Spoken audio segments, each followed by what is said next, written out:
Okay, we are live. We'll give people a minute to get in here. But how have you been, Dan? Good, man. Really good. You? Good, dude. Good. I haven't Yeah. done a whole lot of smallmouth fishing outside of like this the pre-spawn. Like I haven't, yeah, I've been out a whole lot lately. But have you been out much? Yeah, I did a bunch of pre-spawn fishing and filming, product development, just because the fishing's so good. Had a lot of really good days out on Lake Ontario, and then was out last last week and the week before. Did a little bit of bed fishing out on like the St. Lawrence, Lake Ontario, on the New York side. That was fun.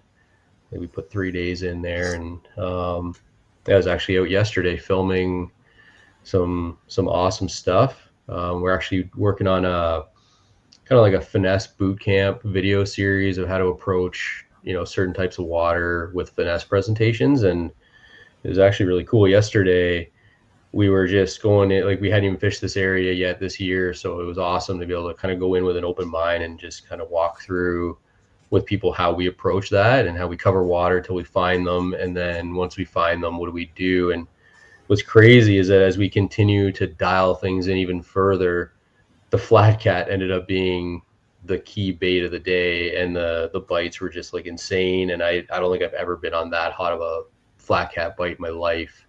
It was to the point where I was like, how are we even catching fish on anything else? Yeah, my hand is, I don't know if you can see my hand, it's all like chewed up from just holding fish. And so I was filming yesterday. Yeah, we probably caught like, I don't know, 70 fish or something. Like the flat cat was one of your first baits that you guys came out with, right? Like, and that's Yeah. a true like that. We're talking about micro baits, and that's kind of what you guys just launched, and we'll dive into all that. But like the flat cat is like a true micro bait. It's small already. Yeah. Yeah, it's 2.2 inches. I don't even know if I have one. I don't have one beside me here. Normally I do. Let me see if I got one in this little tray. I don't have one on me. They're in my boat. I do have a picture. I took a picture of. I just took them off the rod when we filmed yesterday, so I'll show that picture from my phone, just so people know what that bait is. Um, so this is the bait there. So those are those all chewed up from just catching them on it. Yeah. So I mean, that bait was always designed to mimic a that bait was designed to mimic like a small catfish. That was the inspiration for it. But when we were, when we started getting into the weeds of designing the bait, we are like, hey, we can also mimic a juvenile goby, a leech, worm, like anything kind of crawling around the bottom. So it's a very like unassuming, do nothing profile, but it mimics so much stuff. And what really keyed us into the flat cap bite yesterday was the fish were up shallow, and they were just post spawn, and they were absolutely gorging on these little tiny gobies that were like 2 inches or less in size, and we could see the fish like nose down just on the bottom. And then every fish we caught, they were coughing up like gobies, like just spitting them outside the boat. And then I even pulled one out of one fish, and then I was like, hey, flat cat, we got to fish the flat cat. And boom, boom, That's boom. That crazy. like the bites were so aggressive. I know it's kind of cheesy when you see these videos and people are like, oh man, it smoked it and it almost ripped the rod out of my hand, but they were actually biting it that hard. It was nuts. All the other bites on the other baits were just kind of like taps and whatever, right? Your typical light bite, but these were aggressive. You know, So it's like it's almost like finesse they're boot camp. charging at it. Is that Yeah, go ahead. series going to be basically? Is that finesse boot camp series basically going to like break down waters and baits and techniques, or like kind of Yeah, like what is that going to be about? it's going to be more focused on the education of how to use finesse. Where it plays for us anyway. Like, everyone's got their own style of fishing. And that's what's cool about baits in general, right? Like everyone kind of finds their own unique way to fish them. Like you'll fish the stuff that we make completely different than I would. But Yeah. we do want to educate people on, what's the right setup. So like, what are the right scenarios that you want to be using this finesse stuff? Not only are we trying to make really great baits, but we want people to be successful with them. So that's just part of that mission. How much of what you're doing is educating people to get into this technique and these techniques, right? Because like What was it? When did you guys start with all this stuff? In 21? Yeah, it's 21. So yeah, it's only been like, we're in our 4th year now. And, I'd say, we try as much as we can to provide education. The only problem is that we started really trying to just fill all the gaps in the finesse category as quickly as possible. And it turned into more about product features and getting the products out there and education on the products. And now I want to just kind of go back to how to use this stuff. A lot of people are having a lot of success, but a lot of people also don't understand it. And I think that finesse fishing, especially small little baits, we're still ahead. Like anyone who's fishing this style, I think they're ahead of the trend and the wave will come. But we're not quite there yet with the masses. It's funny because like when I first got my hands on, I think I got my hands on like some drop minnows, a couple packs of flat cats, and like a couple packs of snap craws. And like this was 19 or 20 when I got my hands on these baits. And you kind of told me like just go fish them in the same places you would fish your traditional stuff. It's just a smaller, it's a smaller bait. It's a little more finesse. But you get this stuff in your hands and you see it online and it looks really good and it's tiny. Like even the regular size stuff is really small relative to a lot of baits on the market. So there is that learning curve and the ability to build the confidence in those techniques, right? Like it wasn't something immediately I just tied it on and went out and smashed them on it. Like even now with the drop minnow, like it took me a long time to really be like, man, this drop minnow's the deal on a drop shot, because like there were so many years where I had success on those 4 or 5 inch baits, right? Mm-hmm. It's very Yep. interesting, and I still think like there's a lot of learning and application that guys can still do with these techniques. Because Yeah. Dird saw it. Like last year when I was catching them before a tournament, I was like pre-fishing for a tournament, and Dirds came up and he had his hair jig tied on, and even like a hair jig, a Maribou jig, up next to a drop minnow is a lot bigger profile. Like Yeah. he's like, man, that Yep. thing is tiny. Mm-hmm. And now Yep. we're talking even smaller than this. I think what people, I always kind of think about finesse and these baits for people in the same sense of like when I first bought my first chatterbait and I didn't quite understand what I had in my hands. And then as you start putting in more time, all I can think about when I have these baits now is like, man, I wish I knew how powerful this was 2 years ago or 3 years ago. Like I would Yeah. have won that tournament. And I feel like it's the same thing with this GLF stuff for people. I think as they, have a good day and then have another good day, they're going to go back and they're going to be like, man, that time last year, this would have been perfect. I wish I'd been throwing it, especially tournament guys. And that's coming. I think there's a lot of people who are realizing that. I get a lot of messages from tournament anglers that are like, why would you ever tell anyone about some of this stuff? Like the sneaky underspin, I had one of the best anglers in my region just text me one day, is like, if I knew about that, I would never have told a soul and I would have just dominated. And it's funny because like that's kind of how I was before triplets, and having to take a step back and realizing that dream's probably not, doesn't make a whole lot of sense anymore. It freed me to be able to speak about this stuff. But yeah, that's kind of how I relate this stuff is people will start to realize more and more every year how effective this style of fishing is. And they're going to be And like, it's man, I wish I knew it sooner. and it's not just effective because fish are getting more pressured. I mean, obviously fish are getting pressured and they're seeing more baits and everything, so they are effective, but like you could throw it to fish that have never seen the bait and you're going to catch them on this stuff. Like that's what's interesting to me is like it's not only a super pressured fish deal, Yeah, right? Like it I found that it's really not. interesting. Yeah. Um, you know, you're right about the pressured thing. Like even, 10 years ago when we were fishing these little micro baits, like we would we'd opt to go to them first because we were just getting bigger bites and the fishing just seemed so much easier for us when we were doing it. And not only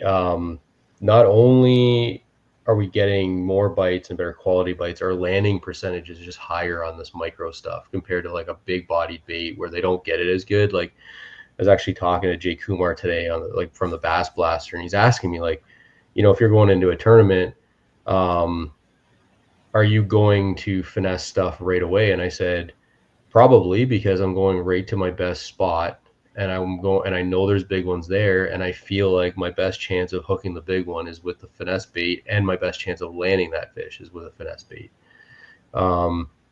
If I'm maybe searching for fish, like maybe if I'm in an area and I want to really cover water fast, I might pick up a jerk bait to see if I can get some followers or some quick bites, but I'll always pretty quickly revert back to the small finesse baits, especially when bites and landing fish matters. That's interesting too, because like it really, this is kind of what I was trying to get to, but didn't maybe articulate very well. But like it is a big fish presentation. Like even fish that aren't pressured, or like if you have fish in an area, they're just so much more likely to bite this stuff as opposed to like a bigger bait in a lot of times. But like we were talking off stream, like last fall I got on a bite where they were so dialed into the size profile that they needed a really big bait, and the water was super dirty. So like, are you only fishing this stuff in clean water? Are you fishing this stuff in dirtier water, off color water, or is it like very situational? Or is it one of those things where you think like those fish are going to bite, like they're keyed in off color water, they're in there feeding, they're aggressive, like they're still going to bite a smaller, you know, these finesse presentations? Yeah, I'd say in clear water, we're definitely fishing this stuff pretty much everywhere. When you start to get into like dirtier water, I find that the moving baits, because of their smaller size, they can't pick up on them. Like these aren't loud, obnoxious baits in dirtier water, but we do move a lot to the dragging baits, like these tiny little dragging baits, because even though they're really small, those fish that are keyed on the bottom, they can hear it bouncing off the rocks, stirring up the dirt. And yeah, like that's why we've got so many bottom baits in the lineup, is because those are really used everywhere we go, as long as it's not snaggy. Yeah. So I'm very interested though. A lot of people probably thought you guys were going to go bigger with your stuff, like go from the GLF small baits and go to like a 3.5 or 4-inch profile. Like, why did you go to like the smallest profile? I think we zigged when everyone else thought we were going to zag. The biggest reason this stuff. Let's preface by like I don't have a full size Juvie, but like I do. I came prepared. I think let's give people some context. So we've just launched the micro series. So Great Lakes Finesse has normally made baits in the 2 to 3 to 4 inch range. Oh, did I lose you there? Nope, you're good. I just put you full screen, so if you show. Yeah. So typically, so this was like, so here's our normal size bait. So here's our typical Juvie. That's a 2.5-inch bait. This is our drop minnow in the 325. This is the original in the 275. So we've now launched the micro series, and this is the size difference in the bait. So like you can tell, it's so small, dude. They're small, right? So the reason being, and no different than, it always comes back to our core values at the company. We want to do what we believe in, right? Like one of the core values of us that we have, it's like written like in all of our brand guides and stuff internally, is we only make baits that we'd have tied on the biggest tournaments of our lives. And we're also going to make products like we truly believe in. We felt like no one was making micro baits that we actually do lean towards at all. Like they're not doing them well at all, especially smaller sizes than we have now. I also believe, based on what I've seen, using these micro baits and using other baits that are smaller than the GLF lineup is no different than when you're making a color change on a bait. Like say you're using a 3-inch bait or 4-inch bait and you aren't getting bit, but you make a color change. I believe that a size change even though it might not be significant, can have the same profound effect on your bite. So meaning like, here's our new our micro sneaky underspin. So this thing's like really small compared to like well, you'll see it in the hook shank. So those are the two, like you can see the difference in the hook, right? That's how you can really tell that they're a different size on camera. So they're really small, especially when you're comparing it to like our larger size. Like it's a much smaller bait, lighter weights. Going down to, so our lightest size was a 3/16 before in the 1/0 hook. Now having a smaller size, like a 3/32, an 1/8 ounce, and having that smaller hook, A, you can fish it shallower, and B, to make the bait move properly, you have to fish it at a different speed. It needs to be slower. So you're slowing down even more. So when the bite's tough, like people always say, like slow down when it's cold. Like this is a really good opportunity in a cold front. This forces you to slow down. Smaller profile, less intimidating, easier for them to get because they're more lethargic. Also, the reason I really believe in these micro baits is because I know that no fish has been fooled before with a micro bait this size, like a smallmouth, for example. So if I'm in a tournament and I go behind a guy and I'm throwing this micro little snack raw, I know that the person in front of me was likely throwing a 3-inch, 4-inch, 5-inch bait at that fish. They decide not to bite. I don't have to worry that I'm throwing the same thing at them again. And it's so unassuming. Nothing this size has ever hurt them before or made them sit in a live well all day. So that's why I believe like I can get more bites because I'm using these micro baits. The only thing that I worry about when I go to these micro baits is how small can I go, but I can still get enough casting distance that I can still get the bait far enough. Like you can only go so small. I believe that this is about as small as we could possibly go to still get, that 70, 80 or 90 foot cast. Any smaller, now we're kind of in that range where, especially on the Great Lakes, when it's clear water, they're getting really smart with forward facing sonar. Pretty much fish from 0 to 50 feet out become much harder to catch. You see it, like you come up to a fish, you see the blob, all of a sudden you're moving towards it and the blob just sinks to the bottom. And you're like, what just happened? Where did the blob go? And all he did was he felt the ping and he disappeared. He's like, I know what's going on here. So these baits are as small as we can go, but still effectively fish with really the lightest line we feel comfortable with, which is like 5-pound braid to 6-pound leader, and these long rods that we're allowed to use. So actually, so someone just mentioned like same thing with like larger than average baits, right? Like a big glide bait. The reason those fish bite is because, like, especially early, if you were first to use one of those giant glides, like you would have had so much success. Same thing with the umbrella rig. Like no one was using those. They were super effective. The only difference between these little micro baits and those giant obnoxious baits is that these are actually natural sizes. Every bait that grows up to 3 or 4 inches was this size at one point. So this is a natural thing for them to key in on and eat anyway. And they're eating baits this size, even though we think, oh, we need to get their attention. They're keyed in on stuff like this, especially like yesterday when we were filming, for example. Those gobies were less than 2 inches. Every single one of them. We were up in the shallows and we were looking at them. We put the underwater camera down to film them because we wanted to make that part of the video. And they were all the same size. They were all like tiny, like just the same size. Like the flat cat actually looked big beside the gobies. Like we'd put it down and the gobies would all swarm it, and like the flat cat was bigger. And that's what they were coughing up, was like 1.5 inch to 2 inch gobies. That's such an interesting concept or thought process, going smaller, because a lot of times like you think it's a bait change. Like you see fish and you're like, man, these guys haven't thrown XYZ bait, but it's 3 to 4 inches long, right? Like go into a smaller bait, you increase your hook to land ratio as well as presenting those fish with something they've not seen.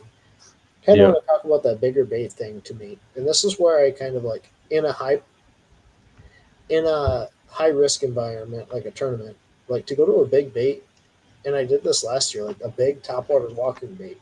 The problem is with that big topwater bait as opposed to like a smaller popper, like the fish slap at it, or they pop it out of the water, or they don't necessarily get the bait quite as well. Like that is my concern about like these big glide baits. I've seen them hit the side of a glide bait and like not get a hook.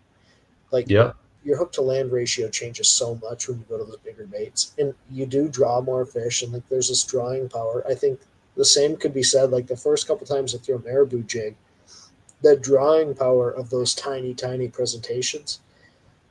Honestly, like when we talk about the drawing power of big baits is similar to the drawing power of smaller presentations. Totally different, but totally similar. They're such visual feeders that, in my opinion, go to that small presentation as well. Yeah. I mean, when we talk about the big baits, even if you hook that fish, there's so much leverage that they can get with a big bait, right? So that's why they're, hand tying their treble hooks on them. So they, take away as much leverage as possible. But, you got these tiny little micro baits. It's either in its mouth completely or it's not in its mouth at all. Like there's no real in between. They're not pecking at a 1-inch bait and only getting the claw. You know what I mean? Like they can't even do that. So yeah, that's I think why I believe in it so much is I think that it's just so natural. No, they never see baits this size. They're so unassuming, and the landing ratio is incredible. So you mentioned it kind of, but talk about like, are you fishing these baits on the same gear that you're fishing the larger profile? So like the 2 3/4 inch drop minnow as the 2 1/4 inch. Like, are you throwing those on the same rod reel line setup? Yeah, it's all the same. Yeah, it's all the same because most of the time, like for example, the Juvie craw, the weights are the same. So it's just a smaller hook shank. So we got the new Juvie craw, which is 2 inches long. Yeah. It's funny is Z-Man just released their 2-inch tube. I know. I saw that. I was like, oh, we got a 2-inch Juvie craw. Yeah, I mean, and that's the thing. Like the top anglers have kept that secret for years. Like little bitsy tubes, like we've been using them forever, and keeping that. Like that's a secret, not secret for tournament anglers. Is like tiny little tubes. So a 2-inch for us was like I knew was already a staple size for the guys that are looking for baits that size. But yeah, we've got a smaller tube now, tube head. It's the same weights, just so here's the regular one. So you can see the difference. It's a smaller hook, but the same weight. So it's the same equipment. Is like the hook is not any less stout, I wouldn't say. Like especially on that tube, like is it the same brand hook? It's the same. Yeah, it's the exact same hook. Everything about it is the exact same. The only thing is we had to get Mustad to custom make the hook for us in this case because they didn't offer that size. Really, it was just like a special order to get that size. But yeah, everything about it is the exact same.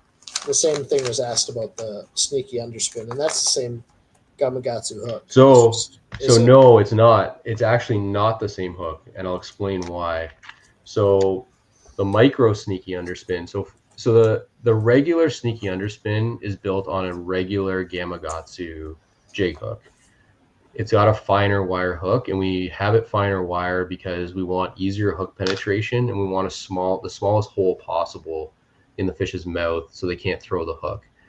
We're also setting the hook with medium light rods, like long medium light rods with light lines. So we need a thinner gauge. Now, if we went to the smaller hook for the micro sneaky underspin, the gauge would have been too light in the smaller size because they actually go down in hook gauge, the wire gauge of the hook.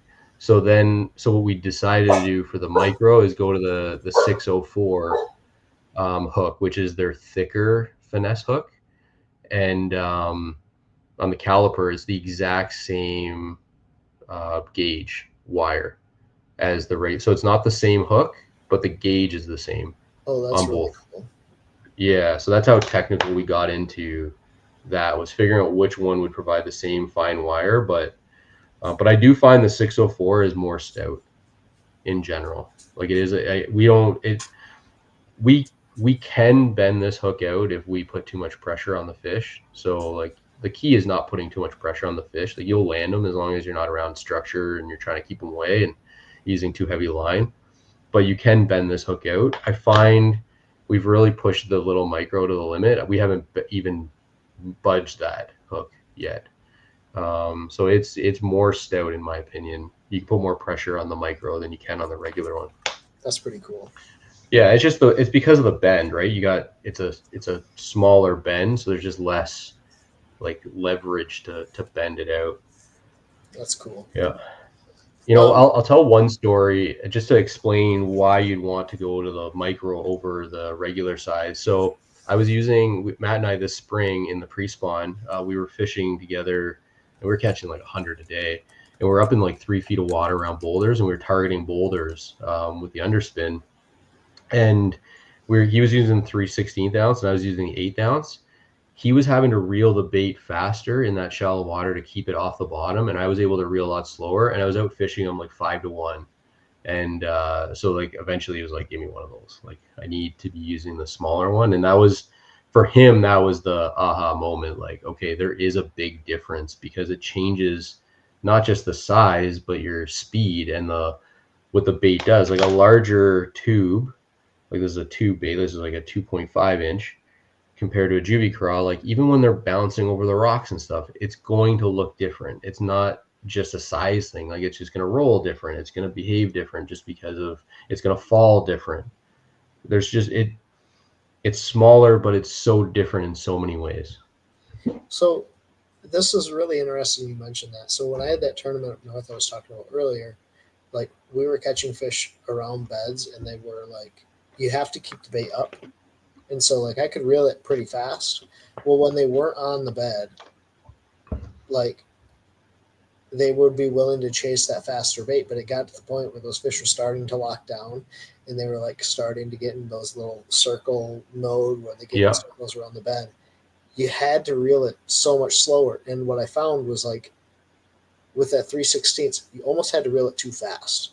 Like to keep it up in the column to where it needed to be, like you had to reel it too quick. So for me, I'm excited that you guys are going smaller. The next question would be, or the next thing that is interesting to me is like a 3/16 sneaky is the same to me as like an 1/8 ounce regular ball head on a drop minnow. Like that's the equivalent between the two. But are you going to go smaller in the regular sizes? Like are you going to come out with an 1/8 sneaky regular size?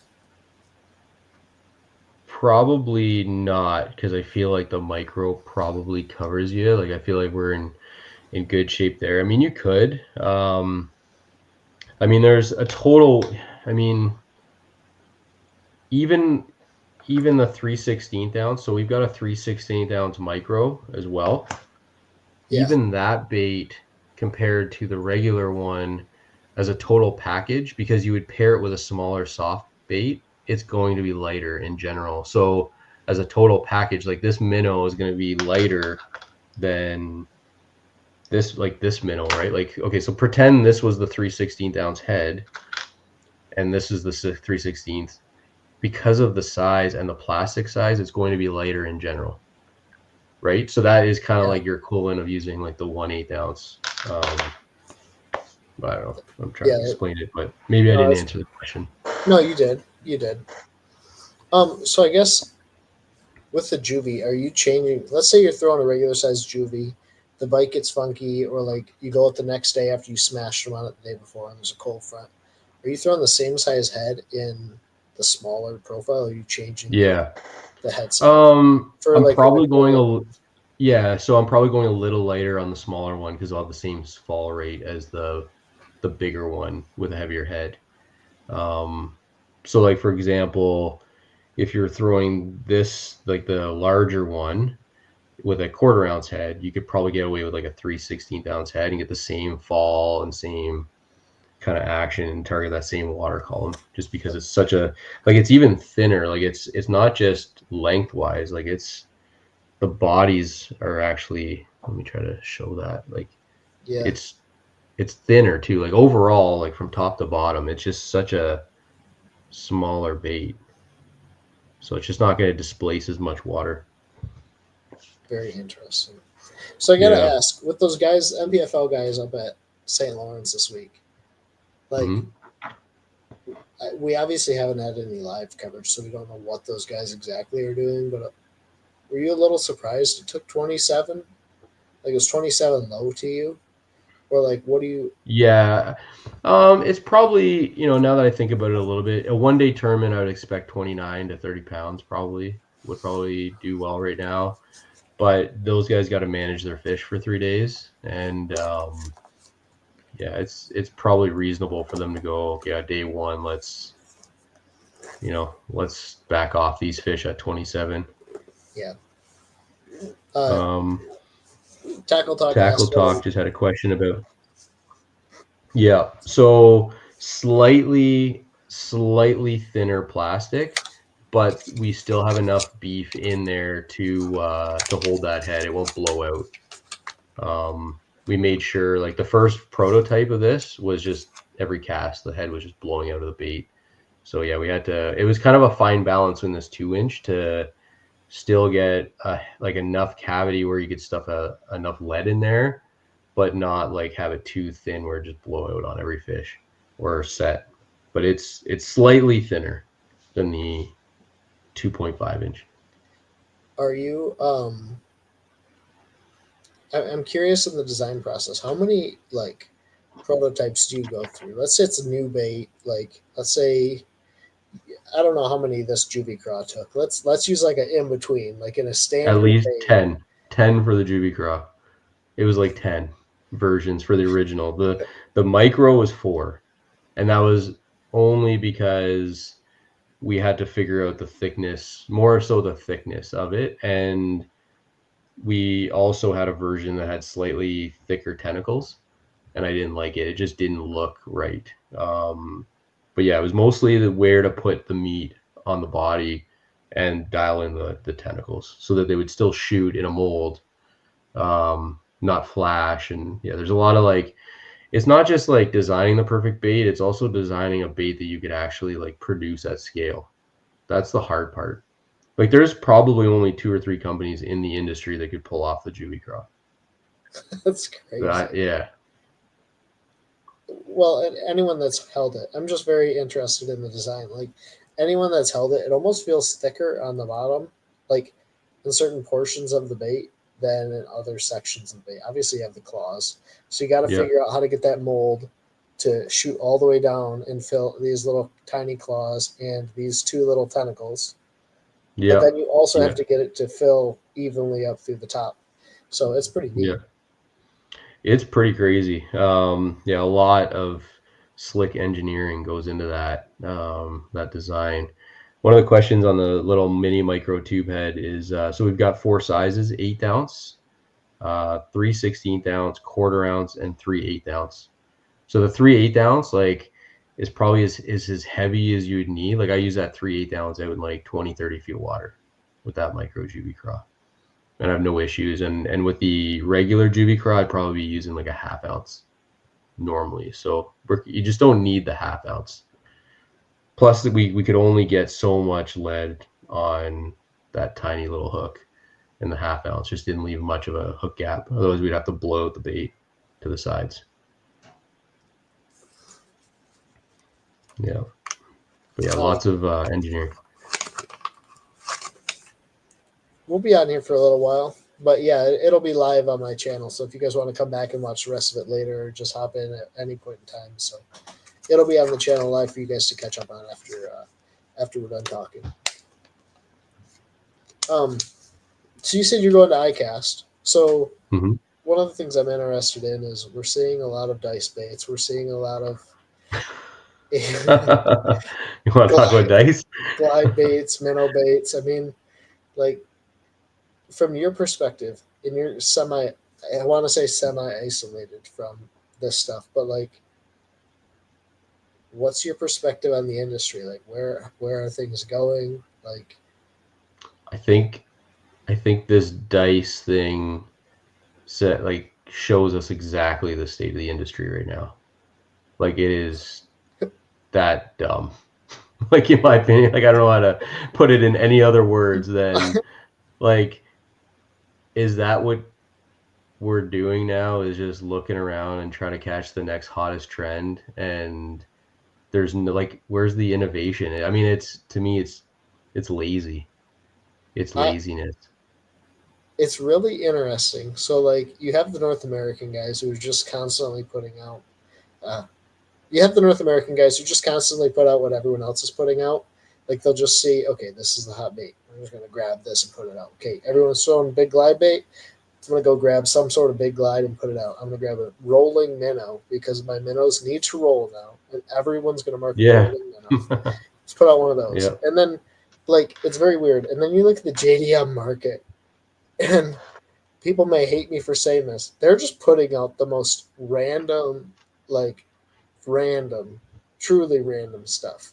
Like I know there's a lot of like engineering and thought process that goes behind what they do, but I was joking with Alex and my buddy Bailey from Serious Angler today. Um, it is some wild stuff in the JDM world right now. Yeah, I think where that comes from is, Biwa is just so pressured in Japan, and kind of like this micro series, like everyone's just trying to figure out some shape or do something that no one else is doing so that they can get in front of a bass that's seen everything and trick those bass. Um, that's that's the only thing I can think of. It's funny we talk about the rolling minnow. I mean, the Sakamata shad's been around for a long time, and someone figured out how to make it like roll, and now it's like most people probably think the Sakamata shad's brand new, but it's just been around for a long time. And sometimes that's just how baits hit. Like one guy does well in a tournament, and everyone just catches the trend. And it's funny because like we've been fishing the Cindy rig for years, and which is a minnow style bait. The hover minnow was designed before we ever saw this crazy trend where rolling a minnow was the deal. But it's like a couple guys win rolling it. Now everyone just feels like they have to roll it, otherwise they can't catch a fish with a minnow. It's just hilarious to me. Yeah, it's weird how we think and behave sometimes. Like, but some brands just that's their business model is like I get it from a catch the corporate wave. perspective. I somewhat get Yeah, it from a corporate perspective, right? You look at a company like Berkeley and Strike King, and I'm not trying to give them a pass, but at the same time, like they're going to do what they know is going to have the highest ROI. Like if they can put out a bait that's going to have a return immediately, like that's what they're going to do, and that's what they're going to yeah. try to make success with. But like, Yeah, I mean they're going to bully. They're going to use their distribution and their message to make sure that no one comes in and takes their market share. I mean, at the end of the day, they're at the point where they can only have so many pegs at retail, and they don't want someone coming in and taking those pegs for them. So they'll just fill those pegs and make it. The masses will never know about the OSP dice. They'll never even. The average person will never know that bait existed, and they'll think, oh, like, it's all these other brands that made the dice, right? So that's the game. It's pretty, I hate to think that everyone is like that in the industry, but it's pretty cutthroat out there. And it's protection of market share, and I get it, but I don't like it. I can get it and not like it. yeah, exactly. Yeah. You're headed down there for ICAST next week, right? Yep. Next week, yeah. Yeah. Yeah. I'll be there. I fly in on Tuesday and I leave Friday. Yeah. I'll be there all 3 days. That'll be cool. Yep.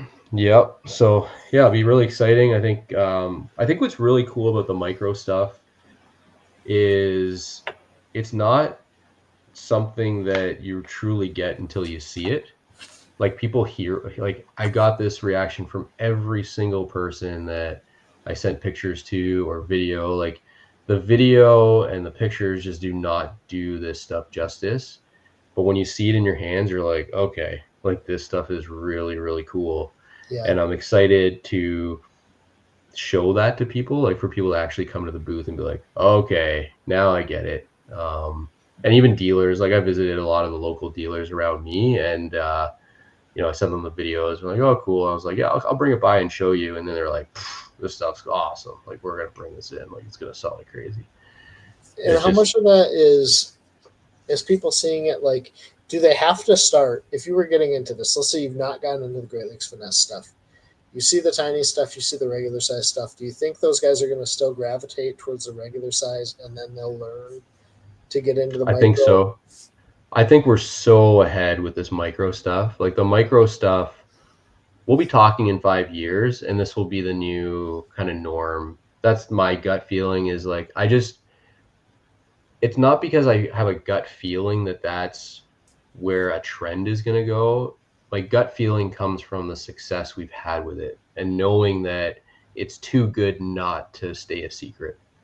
Like it, you know what I mean? Like you would never be able to keep the chatterbait secret forever. Like once a handful of guys know about it, it will catch on. The Sacramento Shad was around for a long time. It probably never anticipated it would have the success it has today. I believe this micro stuff, is kind of that trend, but not a trend. It's the future. And we're just going to be ahead of it and be ready when it comes, when that wave comes. That's kind of, I think that people, I don't want people to feel like the existing stuff doesn't work. This is better than the original stuff. I mean, This it is has different just, time and place, though, right? Like, there's time and place. This is just a different tool in the toolbox. Like I'll still gravitate to the original size stuff, but if I want to keep a bite going, or I'm fishing directly behind someone or in a group, a cluster of boats, like we're on a community kind of zone, that's when this is like coming out, because I know that A, they're not throwing this, and B, those guys, even if they have this stuff, probably aren't going to be able to outfish me with it yet because they just don't have the time with it, but they will have that time at some point. and that's, to me, like, that's a really interesting thing about this stuff is like, it did take, I did have some immediate success there on the sneaky, but like there's a difference between going out and catching them on the sneaky and like going out and understanding how to make the sneaky do what you want it to do to catch the fish, right? Like there is a Yeah. learning curve with a lot of these baits and techniques, and it is pretty interesting. And I'm going to be the first to say I truly like the Juvie, even the small Juvie craw. Like I'm not all the way there yet. There's a lot of times I want to pick up like a 4-inch tube still, like there is a learning curve that still has to happen for me to get there. And so it's interesting you say that I think where it should probably play for you is like catch those fish, those first few fish on the bigger one, and then when that bite dies, then throw the little one in to get a few more bites. That's kind of, or if you're like, man, there should be. When I pick up the micro underspin is when, like, you think about those times you're on the water and you're like, man, they should be biting. Like, say you were like, man, we got to go out fishing tomorrow. You tell your buddy, like, we're going to smash them. Like, they're going to be set up. They're going to be going. You get out there and you're like, man, I don't know what's going on. Like that's when you go to the micro underspin or the micro series. Like, if anglers can recognize that, hey, the bite should be here, the fish should be here, like, the fish are there and they should be biting, that should be your trigger to go, okay, I've got the micro underspin in the micro series stuff in my toolbox of things that I can try, and that's when you want to pick it up. That's super cool. Mm-hmm. There's a question from Keenan talking about the matte finish. So Mm-hmm. obviously you guys talk about matte finish a lot. That was kind of one of the drawing factors for me to like, when you hear about a brand, like that really told me you guys get it, like the matte finish stuff. And obviously I think a couple other companies on the market have kind of started diving into that, but like matte finish has been around for a long time. And for me, when I got into matte finish, it was like in pressured fish situations, it made a difference. In clear water situations, it made a difference. Particularly in tubes and then drop shot baits, I noticed it. But I was doing it for some largemouth stuff too. But so what he asks is, don't actual bait fish have glare shine to them due to their scales? Not as much as you think. Underwater, they don't have as much. It's when you pull them out of the water. Like say you have a bait fish out of the water and it dries out, it's no longer shiny. It's the moisture and the glare of the light hitting it is generally what contributes most of that. The other reason why you'd want a matte finish is because 95% of baits that are produced are shiny. You don't want to be using them, especially with pressured fish, clear water, a bait that looks like every other bait, like that shines the same way, because most plastisols shine identical, like they all look the same pretty much out of the package. So that's kind of the I guess it's the depth. There's much less than that up in there. This depth is much less light. Yeah. Anyway. Yeah. Try it. I mean, what I would suggest, Keenan, is, and I'm saying this like in a smiley, like lighthearted way. Take whatever bait that you like right now that isn't matte finish, rub it in the carpet of your boat, and fish it for a day. A full day. Like give it a real shot. Like on a day where they're biting, and see what gets more bites, the matte finish bait or the shiny bait. It might not make a difference that day, but I can promise you if you fish 10 days in a row, 4 or 5 of those days, it probably makes a big difference. Yeah. The other thing that's interesting to me, and this was like a long time tip, was like all these pros would take their crankbaits and they'd set them on the hood of their or dash of their truck, and they'd let them get like sun faded, and they'd turn like off off chartreuse or off whatever color, off red. It wouldn't be shiny, it wouldn't be glistening, or they'd take sandpaper to the side of their bait and try to like scuff up the side of the bait. Like this is something that is to me like a micro detail that matters a couple days out of 10, right? Like it just catches you 1 or 2 extra fish in situations where you may not get those bites. Yeah, like sometimes like confidence, right? Like I feel like I get more bites with matte. It might not make a difference that day, but I want to know that I have every advantage in my mind that I got the best chance to get a bite. I mean, even our hair jigs, we talking about hair jigs before matte powder coat came around, like you just get like the black and it'd be glossy. I would take fine grit sandpaper and rub them down, all the heads down and stuff, just to knock off the glare. So we built that into our hair jigs. It's got like a matte finish, so very little glare, and it won't chip. So I mean, everything like we do is like matte finish. Like it's gotta be, in my mind. The only one that's not, and I'll be all like full disclosure, is like the pearl white. We just couldn't get like a matte pearl paint. But we do believe in white heads at times. But so that's really kind of the only one that's not matte. So one of the colors that is coming, I think is coming out, but hasn't come out yet in the Dropkick Shad is 309, right? The matte 309. Yeah, it should have been out. We had a production delay, so you were supposed to get some of those. So yeah, we have 4 new colors in the Dropkick Shad that were released Monday. One of them was the 309 Dropkick Shad, but we just had no inventory. I don't even have stock. I wish I didn't use up all my. I thought I'd have some by now for this tournament, and I just placed like a personal order Monday. I was like, overnight me these, and that wasn't on the order. I'm like, oh man, like we just didn't get them in time, so I used up all my samples like a dummy. That color is so good though. It's so good, and like that color, was made by another brand. And we just put a matte finish on it, and it just made that color just so much better than the original. Cool comment from Brandon Scordino. He talks about hearing people always talk about fishing bluegill and brim forage colors, but never about fishing crappie fry colors. Like this is stuff you do for largemouth too, right? Like you implement some of these techniques for largemouth. There's colors like the shiner color in the Dropkick Shad and other baits. Yeah, I've actually got all of them right here because I figured we'd talk about them. So yeah, we got the new shiner color there. Yeah, that color's sweet. Yeah, I love this color. For like crappie fry, like that would match the crappie fry like really, really well. Yep. The other one is the green pumpkin shad. Really mimics like a perch really good. Like that dark back and then like the lighter belly. The goby color is really awesome. I actually had a tube back in the day that I would get custom made in this color, and so that was why we went with that color in the baits. But yeah, and then we got the matte 309, which is this color in the Juvie craw, because it's available. We're starting to add it to like pretty much all of the baits we've got, just because it's so versatile and it works really good. Like it's become a major confidence color for me. Yeah. One of other things that came in, what percentage of the time are you adding a soft plastic to your hair jigs? Every all the 100%. time. Yeah. Yeah.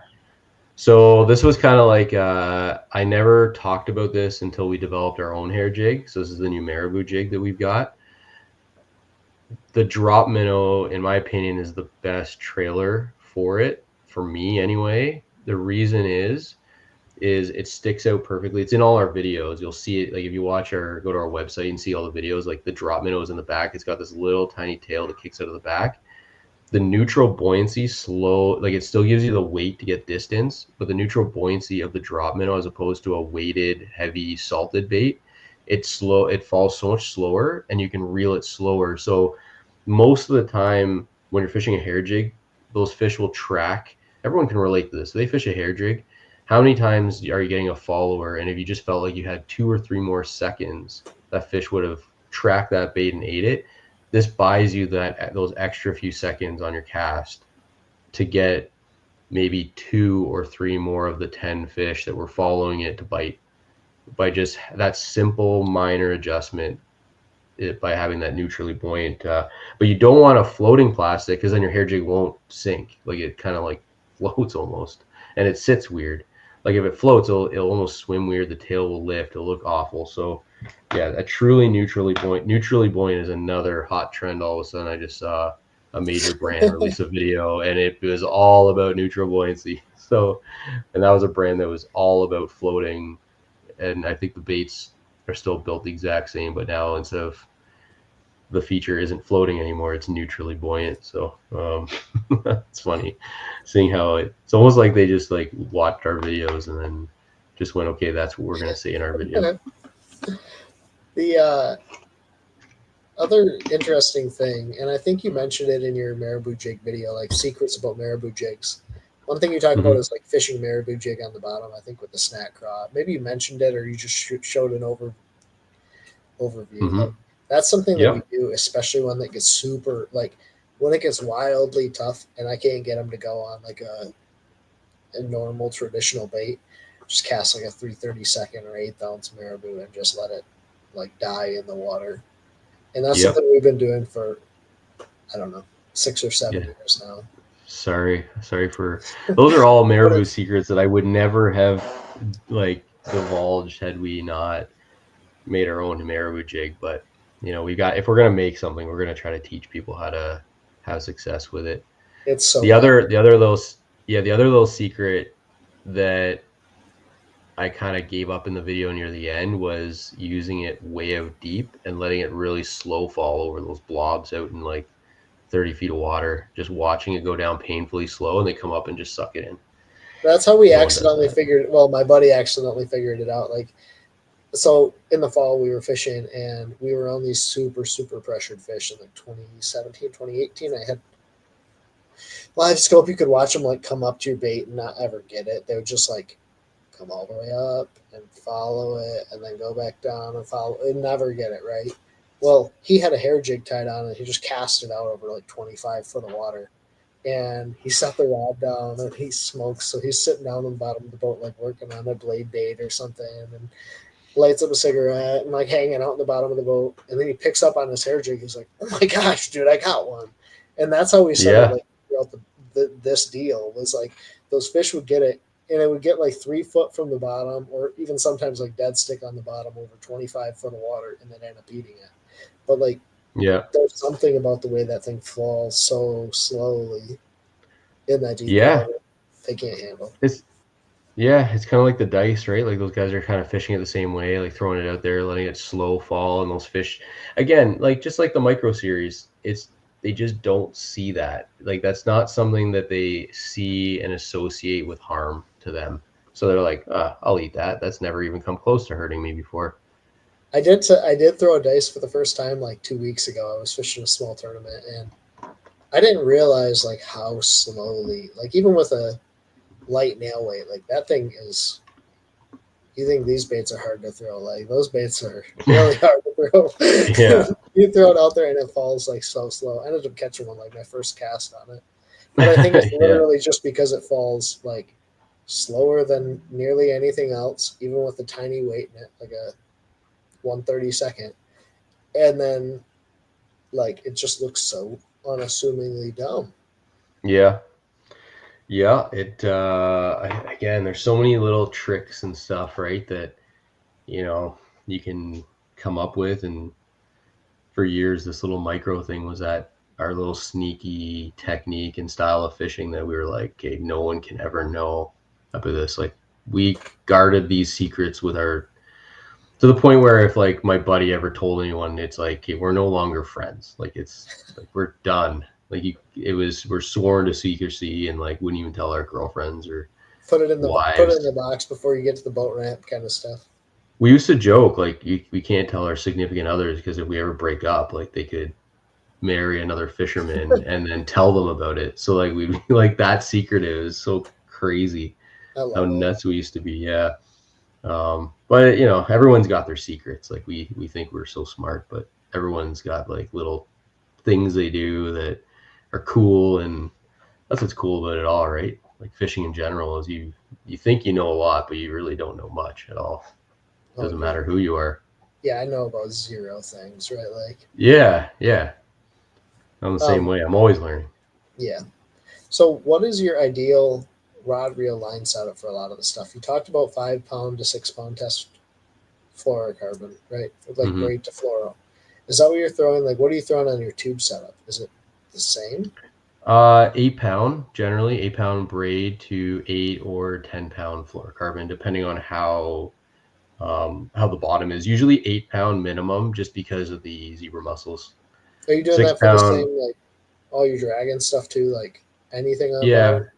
pretty much. Yeah, we'll do 6 sometimes if we feel like it's more sand and it's like little boulders here and there. But if you're like really dragging through like the thicker stuff, I'll always try to use 8 for dragging. And then if I find like, it's just not really, I might move down to 6 if I'm like, the bites. It's pretty rare though that I'll go from 8 to 6. For your Yeah. drop shot stuff, like when you're dropping a drop minnow, right? Like, Hmm.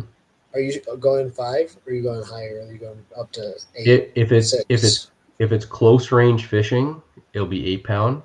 Meaning, like, if I'm drop shotting close to the boat, so whether it's like targeting fish beside the boat or bed fishing or whatever, I'll go to 8, just because even though you think you're not doing a crazy hook set, you're just putting that much more pressure on the hook set. But Yeah. with these longer rods, like these Finesse CX rods we came out with, like, that's why we also brought those rods out, because we knew the micro series is coming, and we're like, okay, we can't not give people an ability to fish this micro stuff if we're going to come out with it. If we're doing long range, it's 6 pound. Like, if it's deep water or long range, like drop shot where I'm not close quarters to the fish, then yeah, I'll do 6. Just because your bait, just every time you go down 2 pounds, your bait just behaves so much more naturally on the drop shot hook. And Oh, sometimes we'll three. go down Yeah. to like 3. Go ahead. Did Free you say idea. 3? No, did you say 3? Yeah, we'll do 3 pounds sometimes. Like, if we feel like we're out in deep water and those fish are biting, we've seen a difference. Like, a group of fish that have not. And asked Travis Manson called me like 2 years ago when I told him that tip, and he was just like mind blown. He called me frantically, being like, "Dude, you've messed my head up. Like, I need a rod with 3 pound tests at all times," because he was on a school of fish. He put the camera down. He could see them. He said there had to be like 50 to 100. They weren't biting. The only adjustment he made was going to 3 pound tests, and all of a sudden he was starting to hook fish. But he didn't know how to land them, so he started breaking them all off. He's like, I kept hooking them, and I only landed like 50% because I was breaking them off. Because he sets the hook like it's, I don't know. He's just so hard. He's a hardcore hook setter. If you ever watch his videos, it's like Oh yeah, extreme hook sets. There's no finesse in the hook set at all. that's so Yeah. interesting. I don't Mhm. like. I've never explored down that light, but there is such a difference between 10 to 8 and 8 to 6. Like the difference in the way your bait acts. Like this is one thing that's super interesting. Was even in mainline when you change your mainline from 10 pound braid to 8 pound braid to 6 pound braid, like the way it frees up that bait, and I don't know if it's the line diameter lets the bait move a lot more in the water, or if it's, I don't necessarily know why, but those lighter lines definitely change the action of the bait, allow it to be more free and more natural and have more movement all the way through the Yeah. setup. I think that it's not as dense, like it's not as rigid, so it's just softer to move, right? Um, same thing with the, like, you go from like 8 pound to 5 pound test braid. I mean, we see significant cast distance increase just from like 3 pound test difference in the braid. Um, So sinking braid question. There's a couple out. I've tried a couple, but one that I've settled on that I've actually kind of enjoyed, but I still don't know. Like for maybe like getting your Maribou to sink a little bit lower on the column, I think there could be times where it makes a difference. Or for getting your swim bait to swim more horizontally, or like a spy bait. Like a lot of guys talk about these for bottom bait techniques. Like for me, it's when I'm throwing a moving bait and I need that bait to come through horizontal through the column.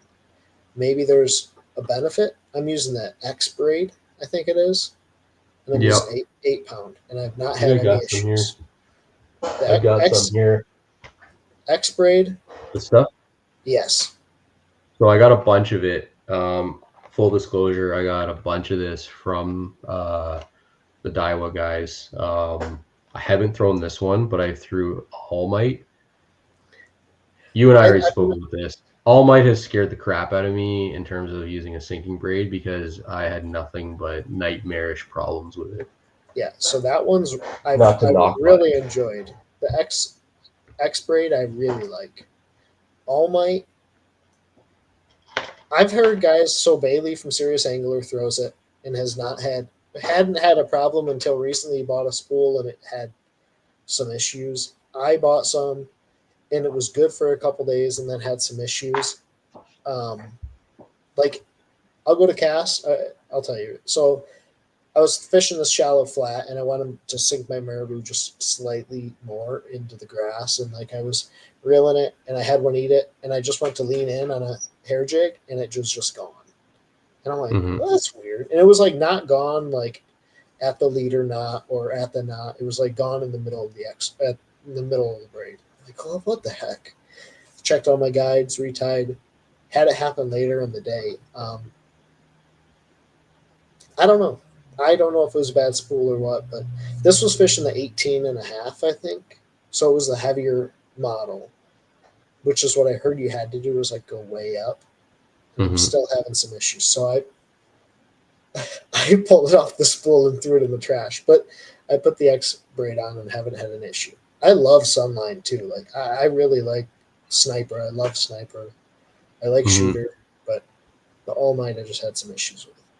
Yeah, I think that, yeah, I don't want to knock the brand because they make good products. And maybe I just got two bad spools.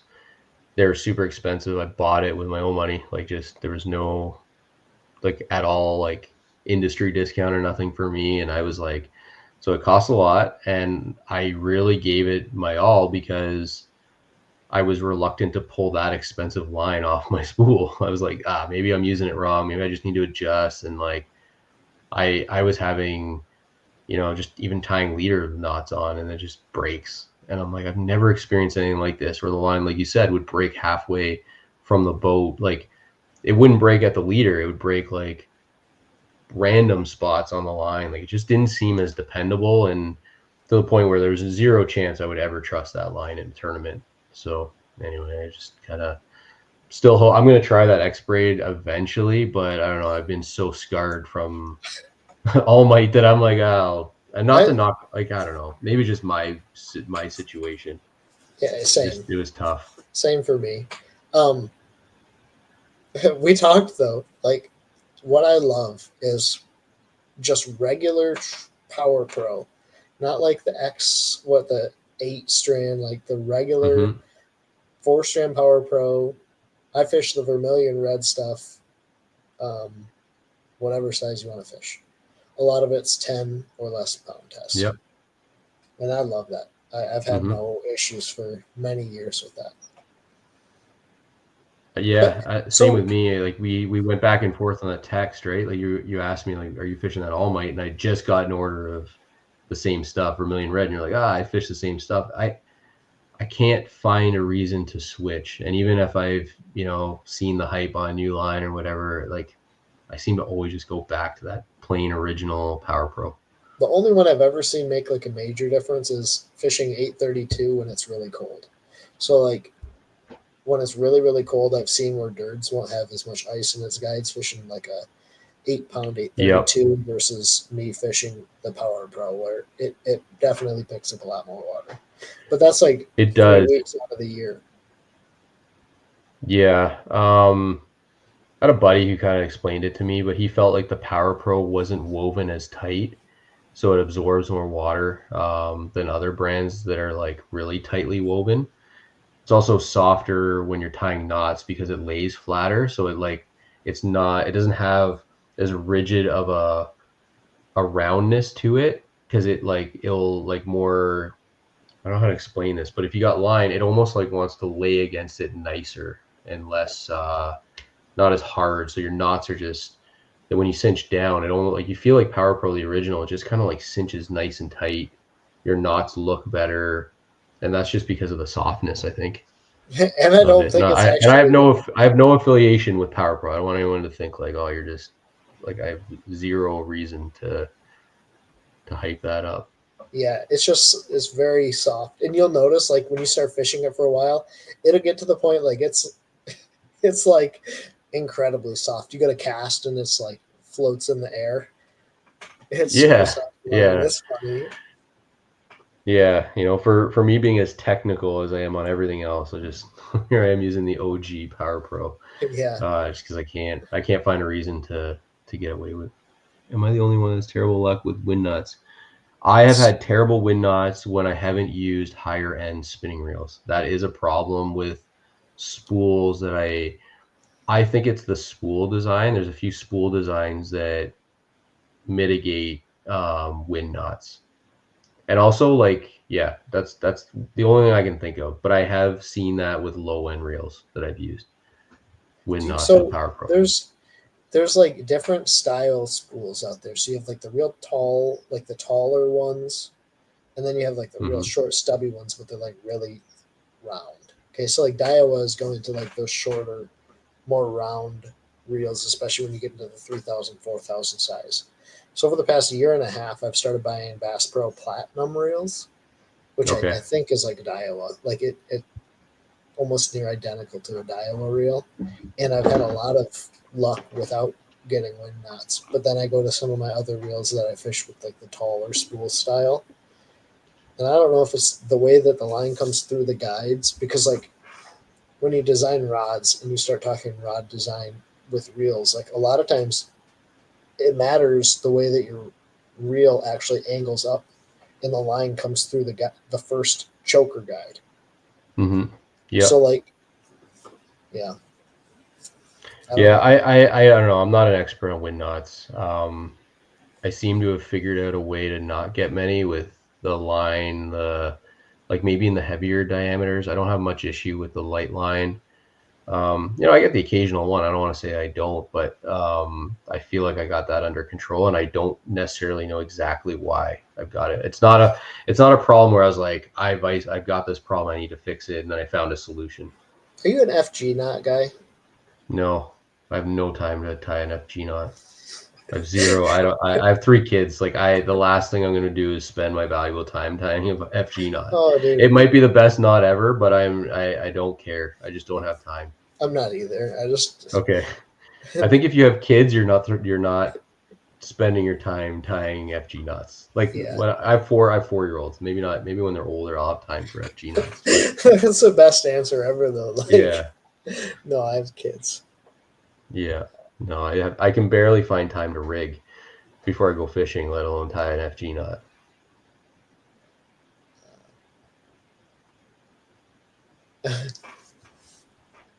Can Dan get out of here without repeating? Oh, uh, so we kind of already touched on your setup for the micro series stuff. It's the same setup basically that you're throwing for the regular stuff, Hundred especially percent. with that CX line of rods. Like you designed them for all of this stuff. Yep. Yeah. All like I mean, it was all designed for. I mean, a hair jig is the same weight and size as the micro stuff. So if you're used to throwing like a small hair jig, like you're essentially throwing a micro series size bait already for the most part. So, um, Yeah, it's the same stuff. Like we don't have dedicated rods for the micro series. Like we have GLF rods, like stuff for fishing, all this, and we just interchange sizes. The other thing we dove into a little bit, Brandon, was talking about the hook diameter on some of the stuff. Like the hook diameter on the micro sneaky is the same as the hook diameter on the regular sneaky. And same Yep. with like the tube, right? The tube hook diameter or tube hook is also a stout hook, even though it's a micro series bait. So you can Yeah. throw the same gear. It's just a downsized presentation. Yep. Exactly. Yeah. The micro tube head is slightly thinner than the original. It like just because it is the same hook model, and when you go down in size, they do reduce the diameter. Yeah. So, and I know some people on the Mini Pro tube head, they asked for a thinner diameter hook. And I've got one in my back pocket that we could switch to at any time, but man, the amount of people who are happy with that tube hook, I just can't make this. I can't come to making the change. I've had so many people ask me, like, would you ever consider? And it's like, I just don't lose big fish with it, so I can't change it. It's working. Are you a big hook setter guy? Like, do you set the hook pretty hard on a tube, or No, not yes, a, yeah, not a, I do on a tube. I do. Yeah, I find that I do. That's why we've got the 7/8 medium heavy. yeah, So I don't mess around with a tube, mostly because I can cast that thing like 100. I don't know. I've never actually measured it, but it feels like 150 feet with the medium, like a 7/8 medium heavy rod. yeah. And those like these rods, like we could just like long bomb them. And when they're way out there, I want to like bury that hook in there, and then I also want to like turn that fish so it can't swim up and jump. The other thing with a tube, when they eat a tube, and you had one eat it really, really deep in your video you did on the micro series, but like when they eat a tube, it seems like they get the entire tube in their mouth. And so then you have to find a way to get that hook to clear in that fish's mouth without like the head interfering. So like a lot of times you have to hit them. Like you have to really hit that Yeah, fish and bury that hook home because I yeah, feel like a lot of guys lose tube fish just because they don't one either hit them hard enough or two they don't control the fight with the tube. yeah. Like our mini pro tube head, like it's the only hook in the GLF lineup that's that thick. And the reason is because I want it to be like a standard, like a jig hook, and I want to hit it that hard because I feel like with a wimpy rod, like not a wimpy rod because we're using medium light rods, a manly wimpy rod. Um, like I find over all the years of fishing tubes, like one of the local lakes here, like I've won more money on tubes than anything else. Um, Tried everything. Like we used to use medium rods, medium light rods, and we just found that the heavier we went and the thicker the hook and the harder we hit them, that was our best hookups, and those were our best landing ratios. Just trial and error till we got there. So did you ever have hook to land issues with tubes? Like what do you see as like 100%. the biggest issue with is it just the way that tubes are designed or how they eat the tube or it I think rolling that on the bottom? people, I know exactly what it is. Well, two things: rolling on the bottom, so the hook point. That's why the tube head is designed the way it is. So it's got the sit up fat head. It keeps the hook point up. So any other tube, there's no real reason for it to sit up all the time. We designed that in this head, so that way when you hit them, it always, pretty much for the most part, if the fish is big and they get the tube in their mouth, it's going to get them right up through the snout rather than through the side or whatever. The second thing is most people think that they need to go with like it's a finesse technique that you need to use light rods. They're not getting much of a hook set with a medium or a medium light like rod at distance. They're almost getting nothing. So that fish, and then they have no control over the fish. So the fish jumps, they can't turn it. It just starts throwing that tube. It's got leverage and they throw the hook. So I just, as soon as I set the hook with a tube at distance, like that fish stands no chance. Like, well, it does. I can't say that every fish. I've been had my heart broken, but I feel like I'm going to win 8 to 9 times out of 10 against any fish with this setup Especially because I can just like power them. it seems like with a tube as much as any other bait, like will get eaten on the fall more than a lot of other techniques. Now, obviously, with forward facing, it kind of changes that a little bit for guys. But like when you bomb a tube out, like on Lake St. Clair, where they're eating it in 15 to 18 foot of water, that tube has a lot of time to fall. And for some reason, with the tube, it seems like the amount of times they eat it on the fall or as soon as it touches bottom, like you have to have something where you can move that fish immediately. Mm-hmm. It's not a Yep. presentation where like, yeah, you can work it halfway back to the boat and they're only 60 feet away when you hit them. Yeah, that's a really good point too, right? Like a lot of bites come in those first couple inches of the bait moving on the bottom or on the fall, and there's still a bow in your line, right? So you need to compensate for that. So yeah, if you got a whippy rod at distance, like you got everything going against you. So you're a tube guy, okay? Mm-hmm. Self-proclaimed tube guy. Yep. You kind of gave up some juice in the last podcast we did, I think, in the spring or something. But are there Mm-hmm. any other things you do to like? Have you ever put like earplugs in a tube or put like the fizzy tablets in a tube? Like, are there anything else that you do that you think is unique, or is a lot of it? How much of it matters? Like, how much of that stuff do you think is like the deal, not the I deal? I've tried a lot, like cotton balls with scent. You can put cotton balls up the tube.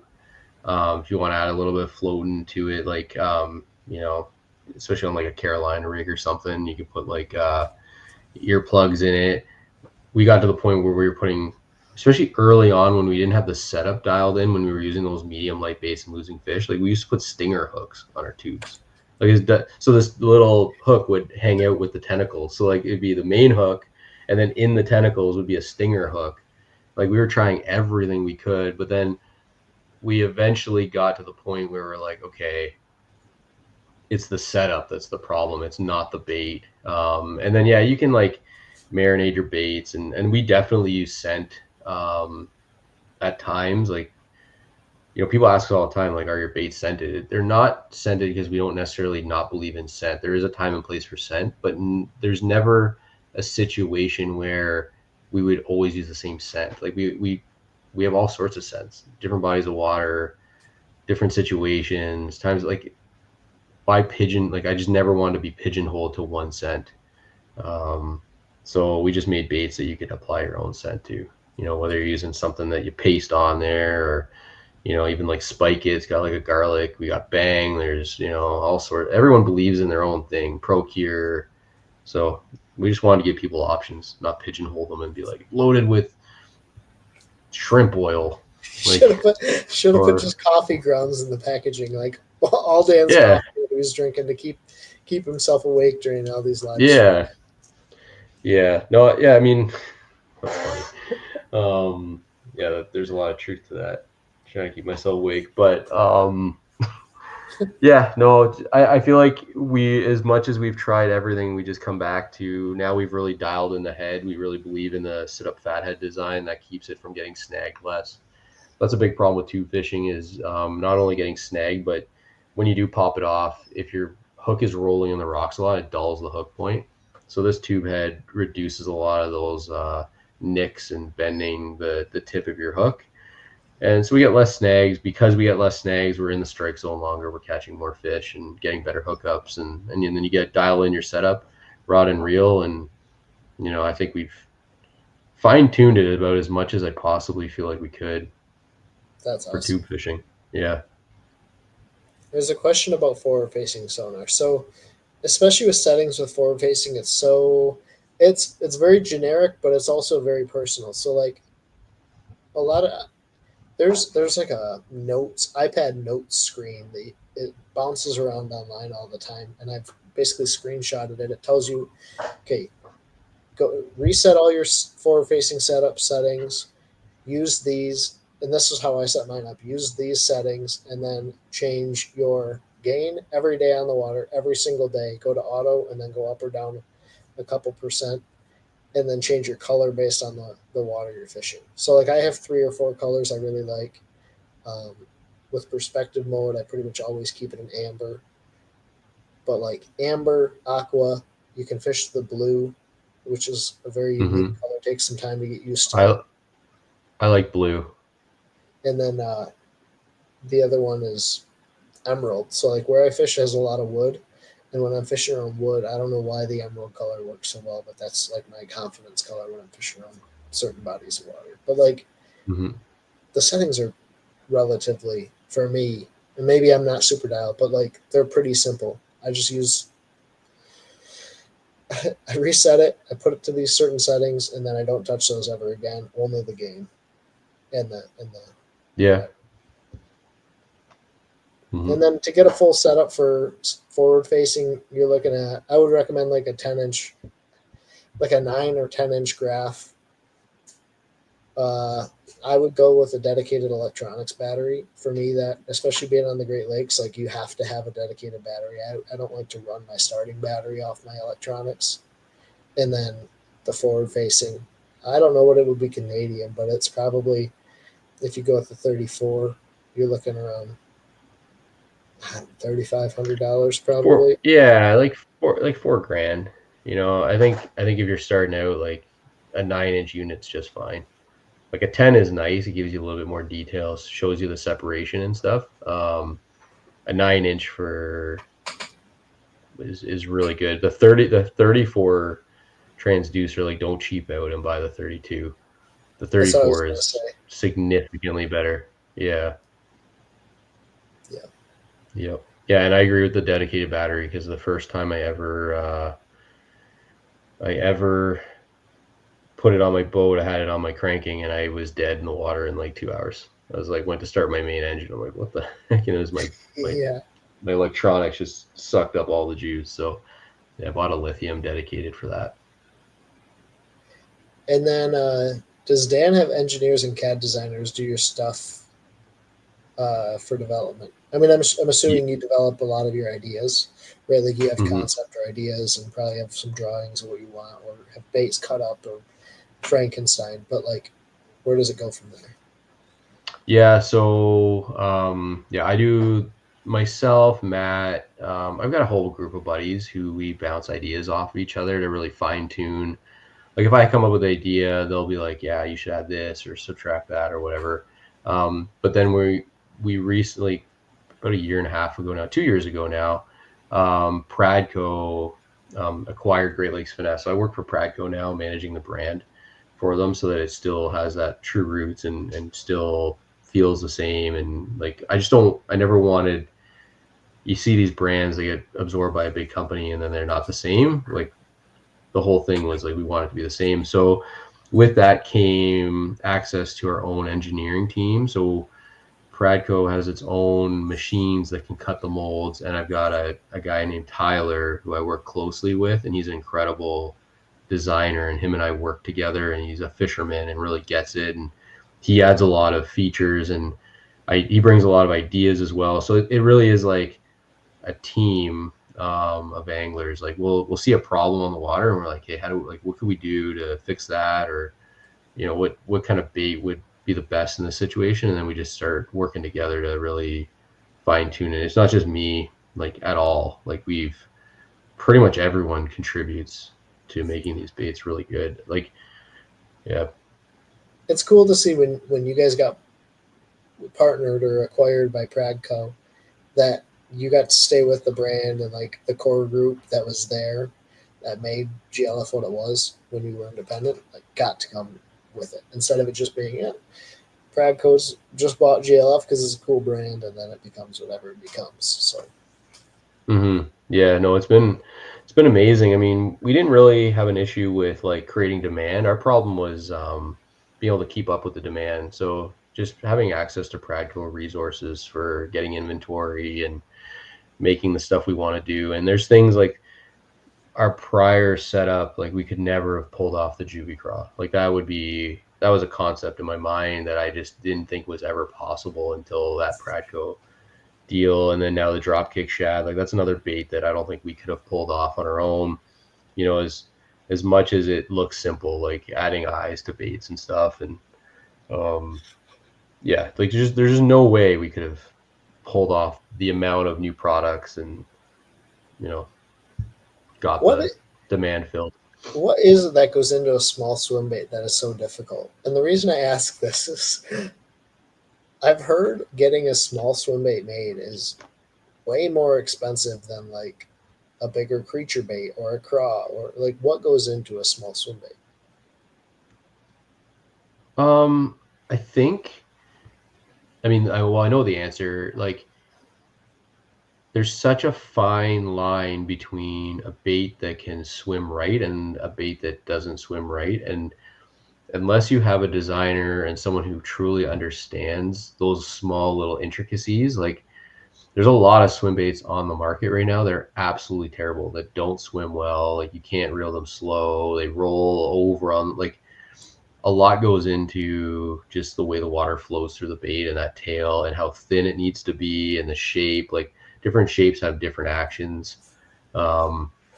So yeah, I don't know. You just have to go through so many more iterations to get a proper bait. Whereas like not to knock on the flipping bait side of things, but most of the time that's a reaction bite. Like if you're flipping deep weed for bait, like those bait bass are like, oh, bait, boom, they just eat it. Like they're not like watching it, and like it doesn't matter. Like, you could probably throw just about any. I mean, I can't say this for like, I have seen when there's baits that are slightly different make a difference, but for the most part, like a flipping bait is a flipping bait in the same size and relative shape, or it might have claws, or it might just be like a D-bomb looking bait or whatever, Yeah, right? that's Like what I a was gonna beaver say. bait. It doesn't do anything. It doesn't Yeah. like really move. Yeah.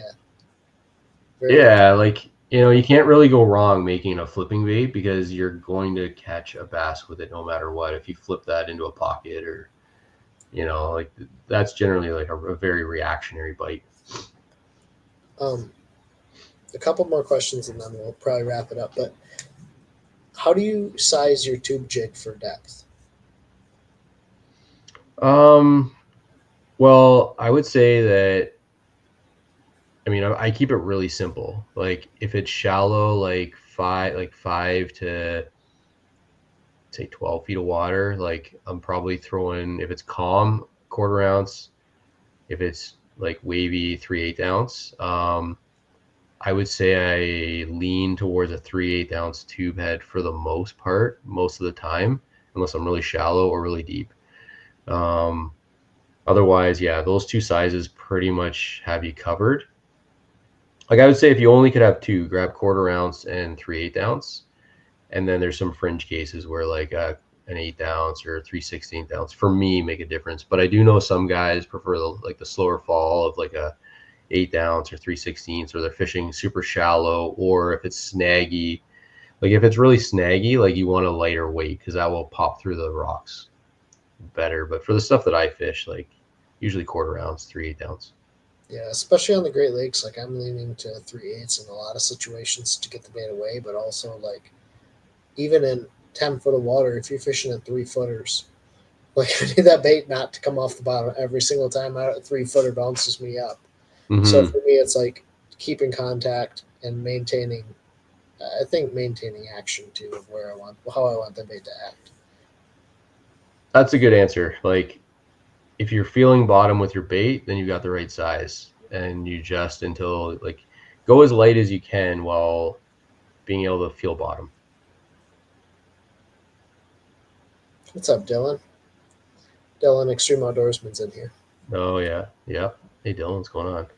Um, last question, and then we'll hop out. But um, well, I got one more thing after that.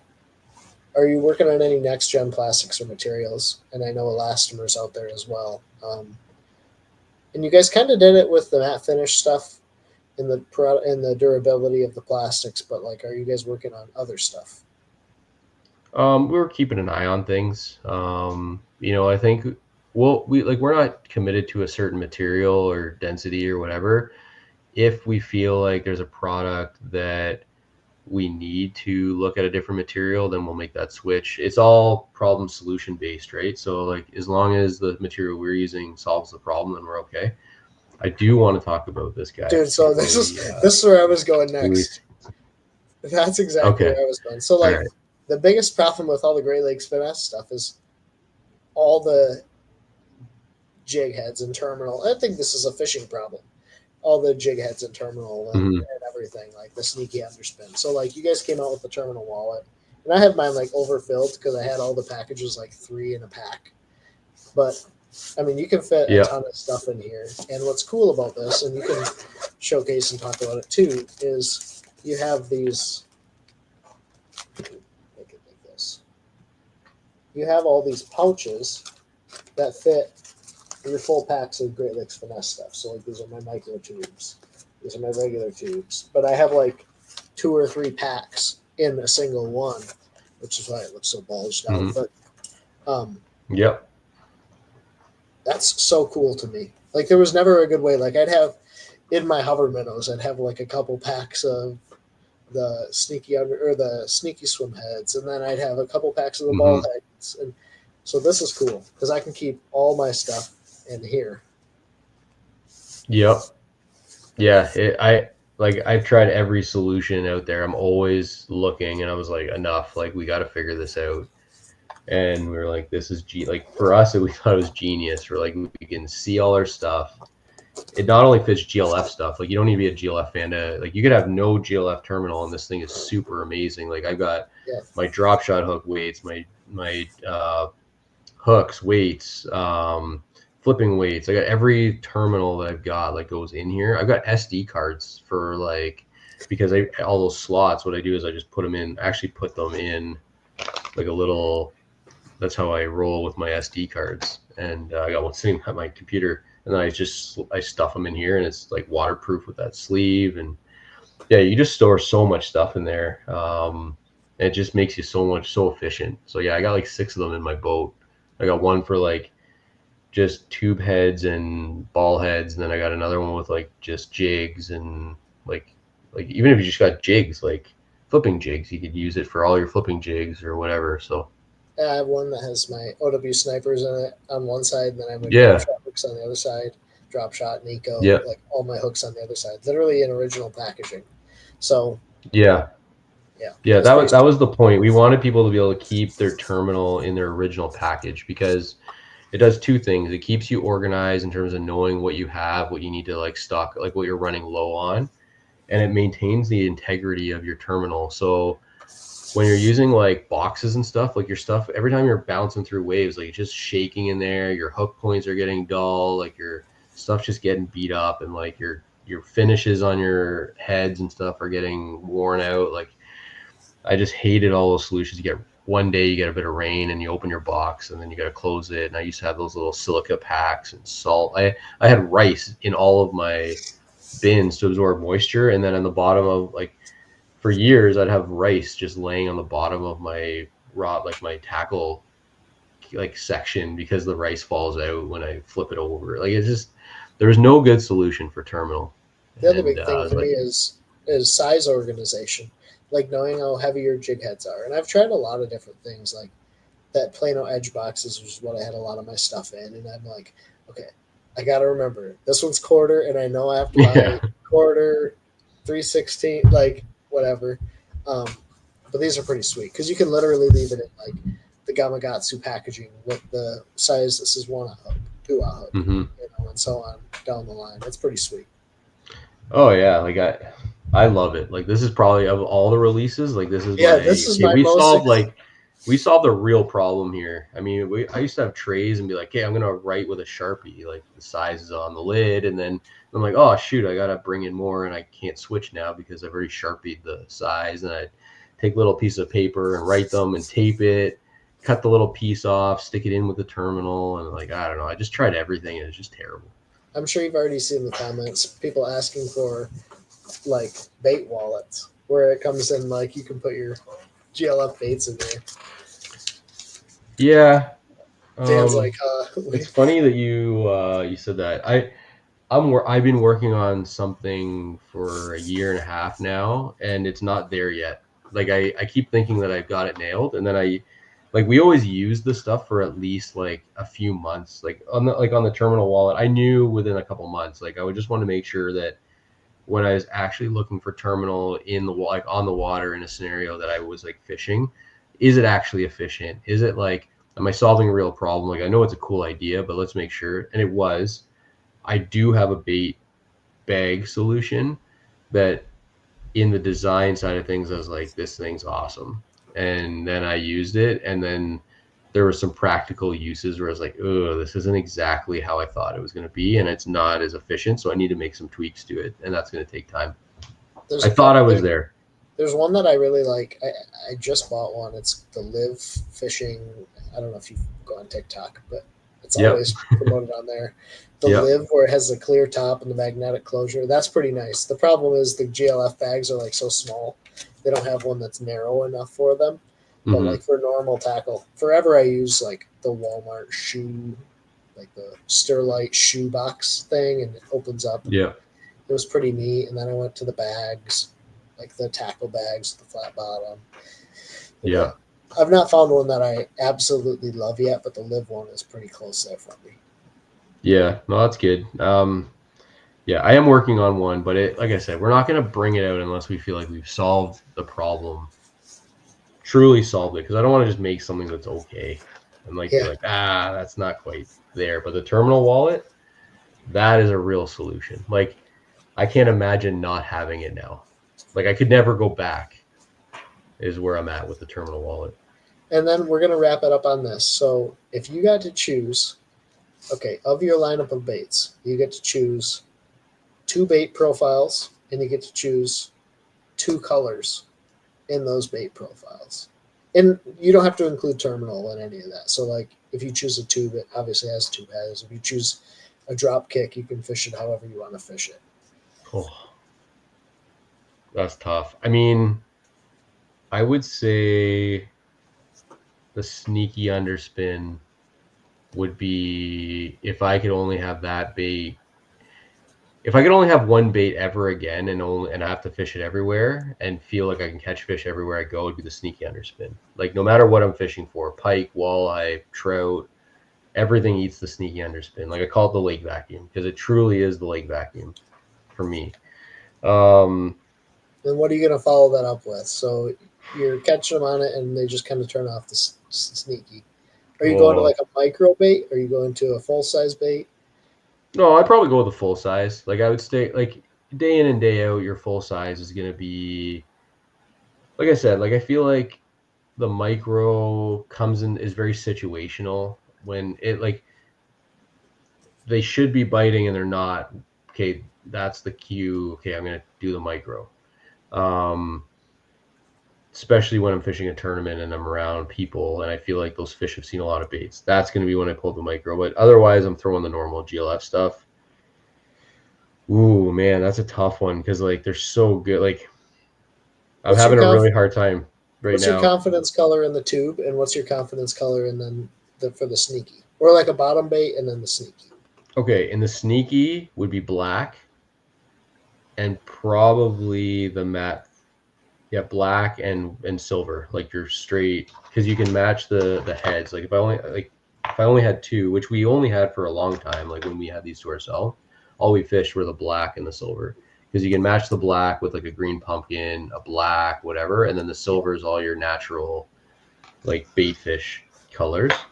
And then I would have a black drop minnow, and then probably either like the green pumpkin shad or like the matte 309 in the drop minnow for that combo. And then, man, it is really hard for me to imagine not having the Juvie crab, but that's only because the Ned bug hasn't been around as long, and I'm feeling like the Ned bug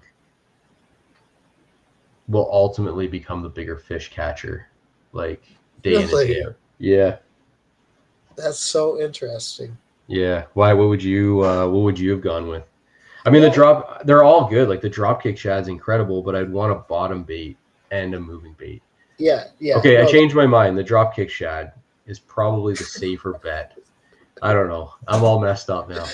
I'm all messed up, because sometimes the sneaky underspin's a little too much with the blade, and then I go to the Dropkick. I think for me, it'd be the Dropkick and probably the snack craw. I'm just so confident with the snack craw, though. So, like, maybe I'm a little biased with that, but like that snack craw is just such a good profile presentation. The Ned bug is even a little bit larger. Like, I find myself, if they're not immediately biting that Ned bug, I'll pick up the snack craw. Okay, so sorry, you said Dropkick Shad? Yep, Dropkick Eh, Shad and a snap craw. Okay, I don't blame you for the Dropkick Shad because I truly believe it's the best finesse swim bait right now for how many bites it gets and its versatility. Um, Man, I don't know, man. I'm so torn. Like it's cool hearing other people like what they like and think. The snack raw is incredible. Like the snack raw and even the Juvie craw, like I'm saying the Juvie craw, if I was to pick between the two, I'm probably going with the 2-inch micro over the 2.5. Huh. Yeah, for that one. I'd go regular sneaky underspin day in and day out, but I'd go with the 2-inch Juvie craw. See, I haven't fished. I think I haven't fished the Ned bug enough. I've fished it like 3 or 4 times this spring, and then I was like, man, I know I can get him to eat that snack craw, and then I wing that thing out there and catch him. Like I've just put in a lot of time with it, Mm-hmm. but yeah, I think for me, I get a lot of feedback on the baits. Like it's almost like people catch a giant fish and they can't help themselves. They have to message me and tell me and send me a picture of this giant fish they caught. yeah. And the Ned bug, not only did I have a lot of confidence in it, but getting the amount of comments and feedback, positive feedback about that bait in particular really drove my confidence with that bait sky high, where I was like, okay, I know this was good, but now I want to fish it even more because I know that these guys are really good fishermen and they're like losing their minds over this bait. This is the The main Ju- way they're just Ned bugging it, like Ned rigging it. yep, Ned rigging, dragging on the bottom like a little Ned, and also on a jig. But I would say for the most part, the feedback has been on just on the Ned head and the Ned bug. And like, it's funny because I get a lot of secrets that I like actually use from people who just cannot help themselves. Like they feel like they have to tell me everything, and I'm like, oh, Yeah, I'm actually gonna try that. I didn't even think of that stuff with our baits or whatever. But the Ned bug has been nuts for the amount of feedback we've gotten. that's so That cool. yeah, we're like this thing. I was fishing a regular Ned and like I'm not gonna name brands, but popular Yeah, brand Ned baits and I was fishing yours beside him, and I was out fishing him 10-1. It was crazy, like just the amount that's of so cool. stories I was hearing about that. I'm like, man, did we ever create a good bait? Yeah, like Dan's like, we I nailed thought it. it was pretty good, I was but like, man, this thing is really good. But you truly don't know until you put it out in the world and everyone starts fishing it their way, because you can fish baits yeah, your way and have success, and you're gonna feel good about it. But when other people pick it up and immediately get it and catch fish on it, and you're like, okay, they're having success too. This is a winner. is there a color on the Ned bug you like? Is there what's your Uh most popular color? oh, like green pumpkin. The most popular right now in the Dropkick Shad is the Gizzard Shad. My favorite color in the Juvie Craw is the green pumpkin purple copper color. Yeah, It's me just more too. of like an avocado green pumpkin. It's not as dark as our like this is our regular green pumpkin, and this is the like I just like this shade better. And yeah, that's kind of my confidence color right now. But the Matte 309, ooh, now I'm thinking about 309. Matte 309 is my favorite in the Juvie Craw. And Yeah. then in the Ned bug would it be the same? That green pumpkin purple copper, Um, or is that like a? Probably black. I really like the black I gotta throw and it. I must have to throw it. the motor oil. The motor oil and the black are probably my go-tos with the Ned bug. That's cool. Mm-hmm. Cool. Man, I Yeah. really appreciate it. I'm glad we got to talk through some of the stuff. One thing I meant to mention, there were a lot of things, but if you guys want to check any of this stuff out, it's already online, so you can get it at lurenet.com. All of it's going to be linked down in the description. There's a 15% off code down there. I think it's Ben15. So go over, use that if you guys are interested in purchasing any of this stuff. Is it on at any of the retailers yet? Yeah. Most of the retailers either have it now or are loading up on it now. Okay.